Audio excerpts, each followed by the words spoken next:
Hey, how are you doing? Welcome back to the channel. So this video is a question to the community, and we were chatting about it at the club and a few of the wargamers I know, and I'm really interested to know what your thoughts are. I will preface this, on this subject there are no right and wrong answers. Your feelings on it, totally valid. This isn't was it midwinter minis that who are the bad guys in bulk action, and if you play Germans, you're one of those. So the question, how soon is too soon before you would consider doing a war game based on an ongoing conflict? Well, lots of different opinions. So in fact, I talked through some of the position points on it, and I'd like to know, like I say, what yours is. Stick them in the comments. Let's have a chat about it. And where I got this from is I've been quite taken with the new Team Yankee starter set. And you get American tanks, you get Soviet tanks, hypothetical sort of 80s Cold War gone hot. And I was looking at the Warsaw Pact starter set. I love me the Soviet helicopters, the Mil-24s.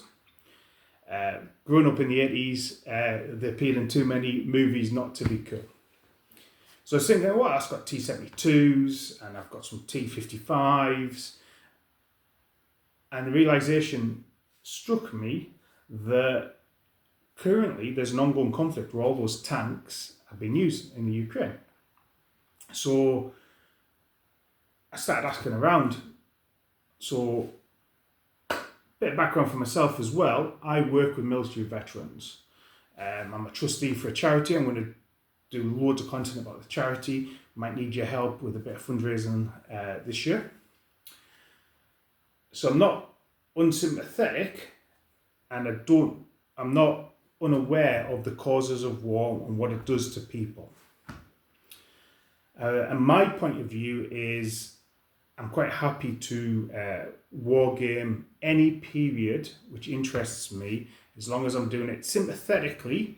And for me, part of my hobby Venn diagram is the research and understanding the stories and the history behind it. So any piece of history, any wargaming I do is going to be sympathetic to that history. Even though I know the history of it, I'm not going to get offended if somebody has a swastika recognition panel on one of the tanks, for example. I might take issue if they're kind of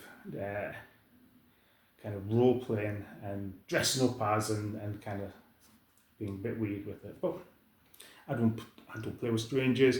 I know everybody I play with anyway. So my point of view is, as long as it's sympathetically done, I'll wargame any period. But what I was actually thinking of was, if I do look at kind of that Eastern European war, in my mind I've got a hypothetical kind of war set up in the late 90s, where the Soviet Union's taken back over Russia. So Russia's gone back to communism, and they've kind of invaded Belarus and Ukraine and maybe Poland, and you've got kind of similar sort of Cold War thing going on. So I spoke to some wargamers. One of them is serving in the military. Apparently he only really does fantasy and science fiction gaming. His point of view was anything's acceptable if one war isn't any better or cleaner than another war. It's still going to have a human cost associated with it.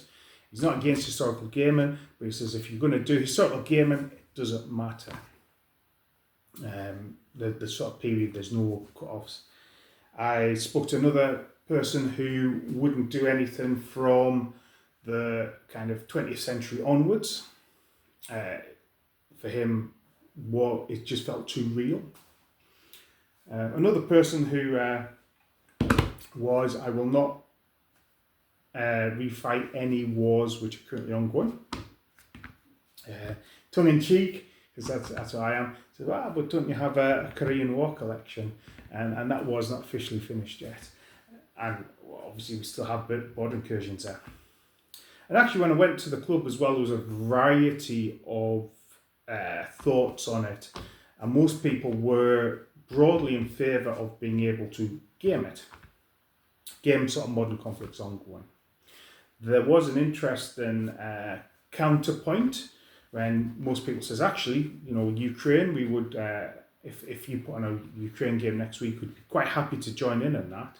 Somebody else brought up a counterpoint of, would you feel as comfortable with the Israeli invasion of Gaza? And then a lot more people started to get cold feet about it, and not feeling as comfortable doing that. So maybe there's political dimensions to that as well. Certainly in the computer game world, there's a lot more sort of modern stuff going on, more games you can get hold of which is covering modern gaming. I suppose the last part of it would be if you were putting on a game, let's say Ukraine, good example, at a show or even at a club. I don't think it'd be appropriate as long as you're not being like overly weird with it. I don't think it'd be appropriate for me to come over to your game and tell you you're doing it wrong, because I feel uncomfortable with it. Certainly not appropriate for me to come over and white knight it. Like I say, I work with military veterans.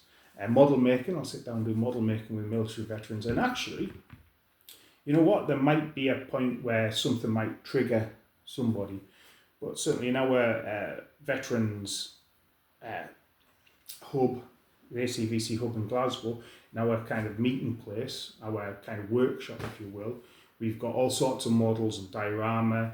There is sort of models of soldiers on the streets in Northern Ireland, and if something's going to trigger our flashbacks, that sort of thing as well. Certainly we'll often be people down modelling sort of stuff from Afghanistan and Iraq. And the founder, Alan, he served in Ireland, former Yugoslavia, Iraq and Afghanistan, and that is kind of represented in the art and craft outputs of the hub. And certainly I've not spoken to any veterans who, when we've chatted about wargaming, has kind of suggested that we shouldn't be touching any particular subjects. And I understand everybody's different. That's why I preface this with, on this subject, your thoughts and your feelings are valid. So like I say, it was just a thought. I've been having loads of discussions about it this week, so I thought I'd throw it on the internet and let's see what you guys think. Cool. So, also, if you've had any weird experiences with people, it's always interesting. That's what people like, isn't it? Anyway, thanks for your time. Hope you're having a great hobby period at the moment. Summer's feels like winter at the moment in Scotland, even though it's end of August. So people are a bit more inside, doing a bit more hobby. Certainly the club's picked up after this kind of summer holiday lull. But anyway, we're having a great time with the hobby at the moment. I look forward to chatting to you in another video and actually chatting to you in the comment section as well. Bye for now. Bye bye.